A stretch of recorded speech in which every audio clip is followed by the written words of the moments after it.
let's move on to another broad topic, and a lot of discussion is going on right now about teacher evaluation and tenure and where we're headed with that. I guess I did want to go back to you, David, because you're running a school system, and your notions on whether teacher evaluation should be a statewide decision or a statewide system. What are the pros and cons of that? You know, well, talk a little bit about managing schools and where these things fit into it. For a school administrator, the issue comes down to, are there some employees, some of your teachers, who are not providing the type of instruction that you want? That's for any manager of any employees, that's always the issue. But in my mind, if the only thing you then look at is, well, how can I get rid of the people that aren't doing the job? That's not the answer to the question. The answer to the question is, how can I get more meaningful instruction in the classroom? And I think just saying, all right, if we just figure out how to get rid of the teachers faster, that's not the issue. The issue is, how do we recruit these employees? How do we prepare these employees? How do we mentor and support these employees? And then how do we evaluate these employees? And then you get to the, well, what do I do with that evaluation when I get it? And then you get to the tenure or detenuring issue. So I do think you have to look at that whole issue together. Why do I have employees that aren't doing the job I want them to do? And that's why some of these employees come into education. How did we recruit them? Did we prepare them adequately when they got to the district? How did we support them? How did we mentor them? How did we train them? And part of that, I think, is going to be the evaluation and tenure issues get folded in at that point. In my mind, clearly, in a number of districts in the state, we have very good evaluation programs in place, evaluation programs that in 3 years could probably do a very good job of identifying teachers and properly supporting them. But not all districts in the state. Matter of fact, probably the typical district does not have that type of evaluation system in place. And that means that we're faced with this dilemma. What do I do if a teacher receives tenure and then I find out that either the teacher has stopped being effective or was never effective in the first place, and because of a poor evaluation system wasn't provided either the support or the mentoring, or no amount of support or mentoring could help that teacher. What gets in the way more, poor evaluation system or tenure laws that protect that teacher? You have to go at both of them. I think poor evaluation systems are certainly a problem, and I think a tenure system that protects teachers is also a problem. And if you want to get at that problem, I think you're going to have to extend the probationary period, and you're going to have to come up with a better way to have a process for removal of those teachers. You're going to have to go at both of those. But it starts with a better evaluation system. The evaluation system is inconsistent and probably inconsistent at best, and probably not even looking at some of the things that you should be looking at. Lucille? Well, you know, interestingly, the regs that go back from the 90s, and I don't know whether it's under you, David, or maybe under Leo, but the regulations in New Jersey for teacher evaluation say that you're supposed to look at pupil performance indicators. So I think in New Jersey, we've always thought that how students are performing, what their outcomes are, ought to be part of the evaluation process. It's not really very well defined, and it's been left to districts to decide that individually. It's an area that I think, obviously, there's a lot of national attention on this right now. I would be very uncomfortable judging any teacher or being judged as a teacher based solely on the state's final end-of-the-year test. And I don't think it would be fair. On the other hand, I also think that we all know, teachers know, principals know, when there are teachers in the classroom who, despite interventions and support, really can no longer get the job done. And there has to be a mechanism to, you know, attempt to help them, and then if not, to remove them from the classroom. And the current system doesn't serve us well in that regard at all. There's a lot of talk about, you know, protecting people from politics and favoritism and all those things, and I think we have to be mindful of all of that. But I do believe that educators, principals, supervisors, superintendents, and teachers could really work together to devise a system. I believe that teachers could be I guess the harshest judge of their peers given the opportunity, because I think that teachers know when colleagues are not doing what they need to be doing. And so I think that, any conversation about this ought to have that as part of the discussion. I think that that tenure needs to be reviewed. And I would, echo, I don't know if you were suggesting this, David, but I think that the probationary period ought to be longer than it is. And, it varies around the country. Some states, I think, have probationary periods even shorter than our 3-year period. But there are several that have longer periods. And I don't know whether the answer is to revisit it every 10 or 15 years or what. But I do think that anyone in a school district knows that the current system of really removing a teacher who is not effective in the classroom, that we really have to look at that. The current system is broken. The other thing that I would say is I think in terms of looking at student data, I think we have to be really careful looking at student achievement, and we can't look at a single year snapshot that there are things that can happen in a single year that can impact the way students perform, including the makeup of the children in that class. The teachers don't get to choose who sits in the room, someone else does. And I think you'd have to look at it over time. That said, I think it's pretty clear that if 3 years and 4 years running, the children from, classroom A continue to perform poorly while all the other children at that grade level are performing well, then we know that there's something in that room that has to be addressed. Is this the role? I mean, here's the question that came. Marzano in 2009 says that tenured teachers have a greater chance of getting struck by lightning than being removed but for being ineffective. There are only about 23 teachers in New Jersey with tenure charges levied against them. What needs to happen to support boards, administrators who take a stand to remove these ineffective teachers? And my question more specifically is, what can the state as a Department of Ed or Governor's Office do towards that? Well, I think there's a great deal that can be done. But one of the things that I hope enters into it is that we don't rush to judgment. There are many states that have the professional standards established, best practices in terms of whether or not to extend the probationary period, how to deal with streamlining the tenure law so that it doesn't take as long as it has in the past.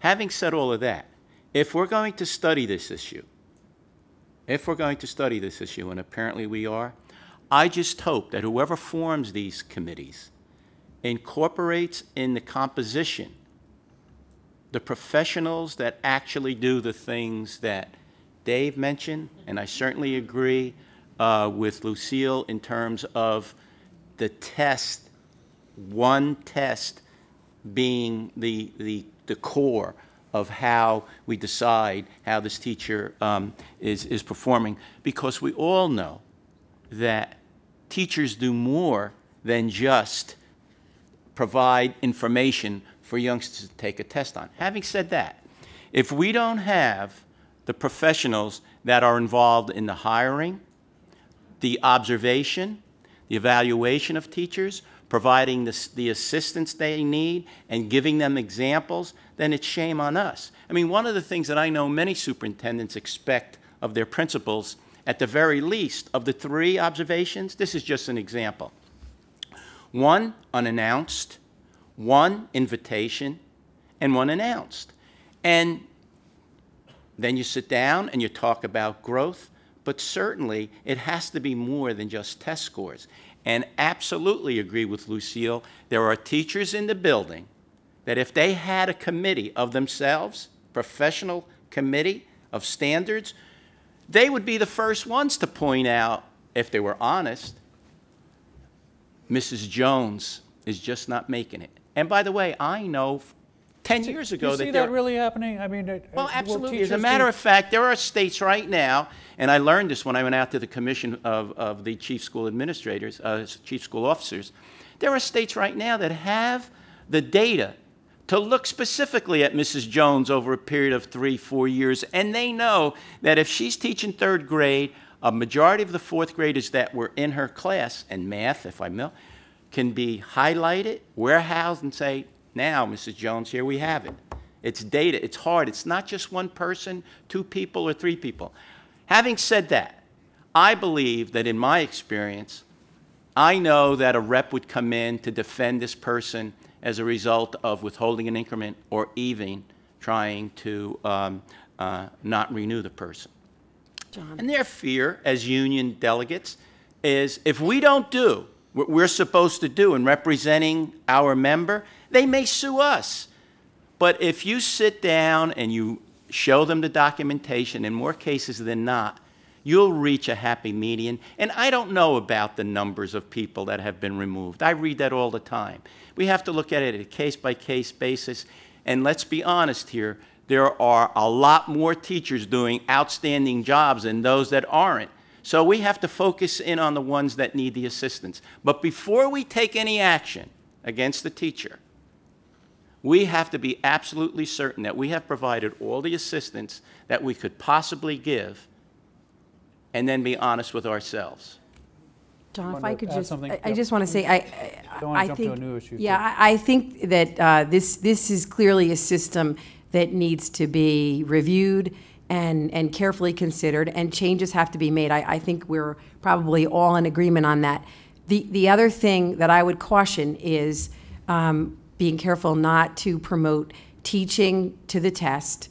And it may be that the test of the future will test enough skills that won't be something that someone can do. But the bottom line is right now, people can teach to a low level of skills that get you past the test. It doesn't necessarily prepare you as a learner for the future. And there are people that are looking right now at some of the schools that are producing high results. I think this world-class math group is looking at math scores in the 8th grade and then looking at how those kids are doing on SATs. And in many cases, they're doing just fine on the GEPA test and not doing well on the SAT test. And the question is, are they being taught to take the GEPA, which is a pretty good test in my mind, but are they being taught just that set of skills and not to think mathematically?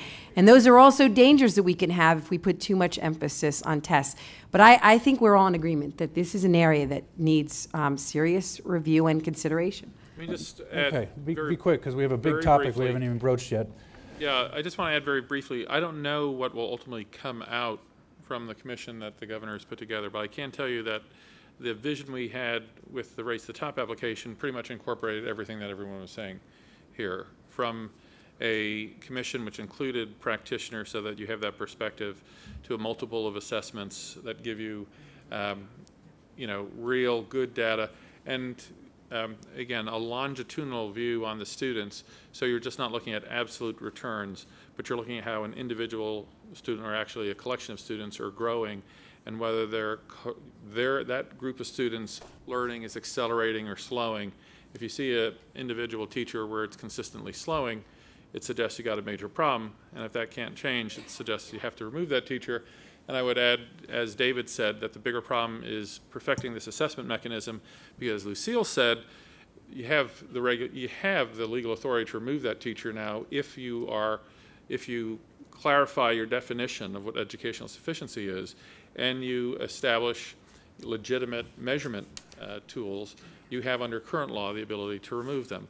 So this process that we're involved in is very important, and if we do it the right way, it'll end up with exactly the results that all of us are looking for. But again, it's always possible that we can mess it up.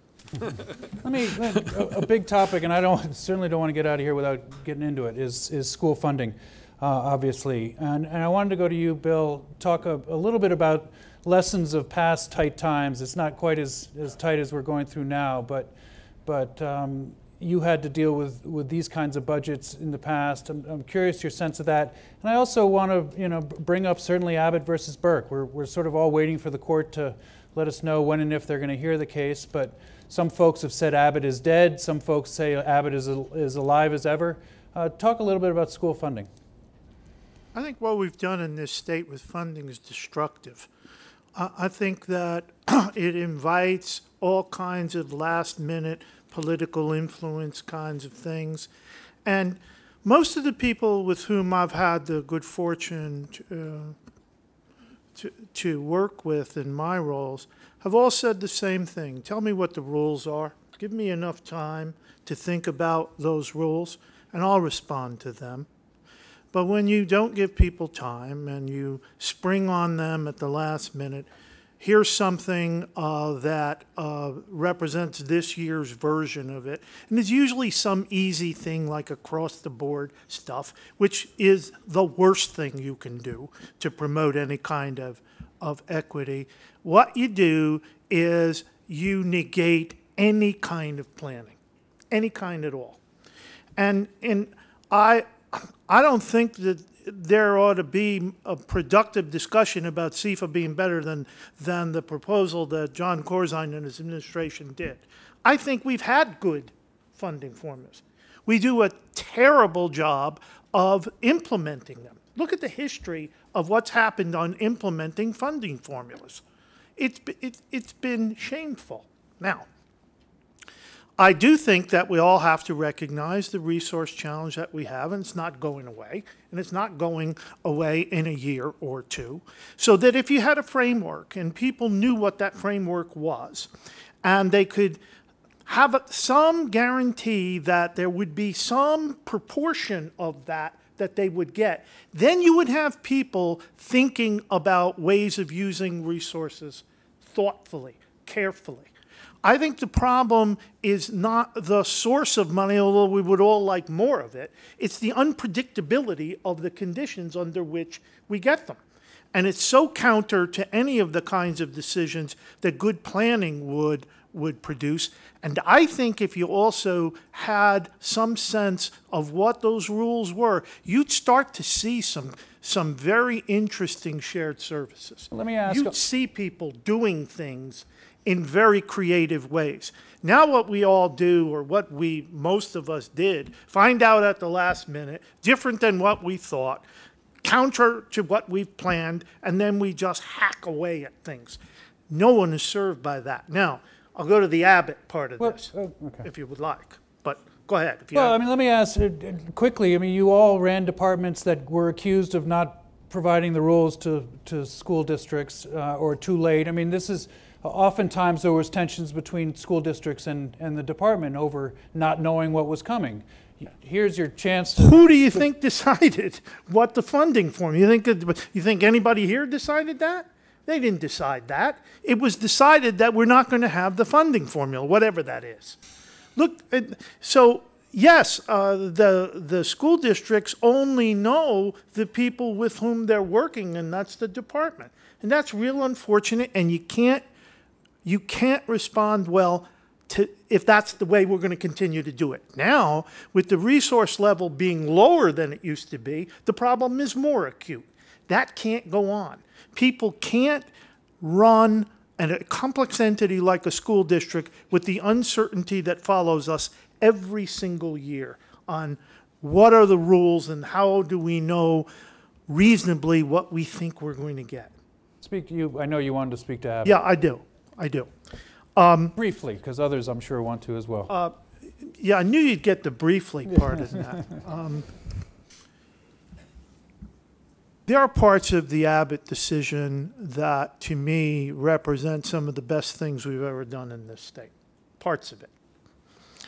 I think the other part of the problem is that Abbott, in its very prescriptive form, and that's the way I would describe it, is a result of frustration on the part of the Supreme Court because of the inaction of the legislature.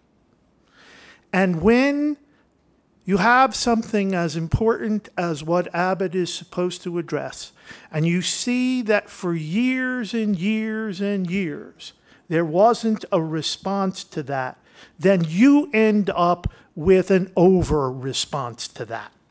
And that's what I think was the problem with Abbott.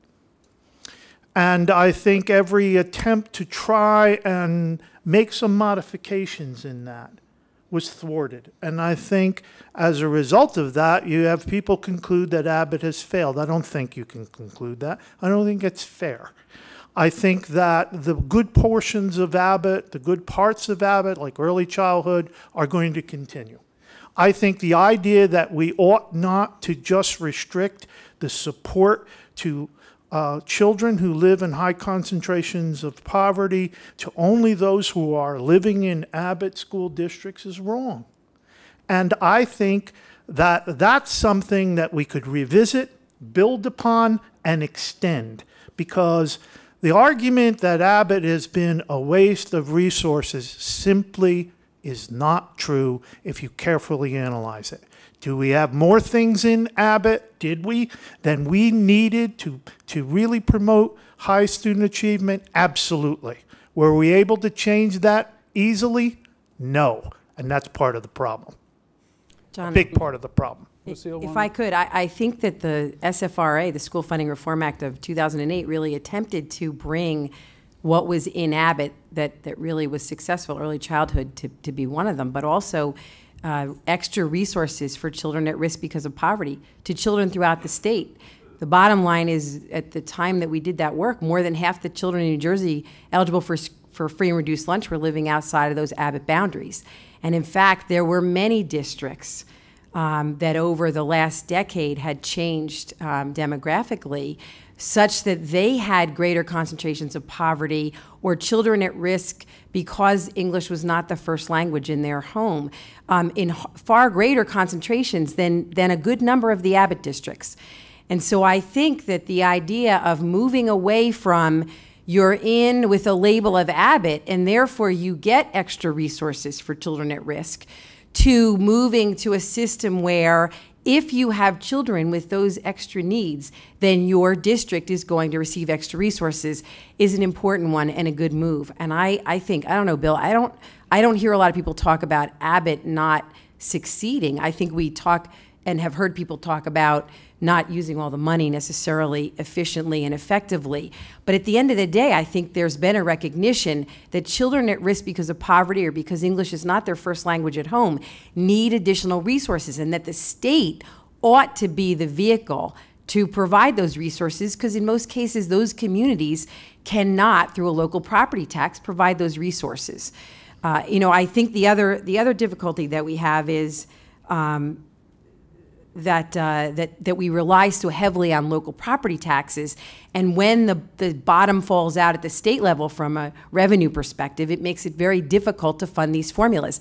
SFRA was funded for 2 years in a row, not fully, but by design not fully funded, because there was no reason to drop, tremendously increased resources in a single year. The idea was it was to be phased in over time. Unfortunately, with the economic difficulties that the nation faced and that we faced, it made it impossible. I would have liked to have seen what would have happened had we been able to continue the funding of SFRA going forward, because I believe it really did bring balance, and I think the New Jersey Supreme Court agreed with this. It brought balance to all districts, and it brought additional resources to the children in the state who needed it most, regardless of where they lived.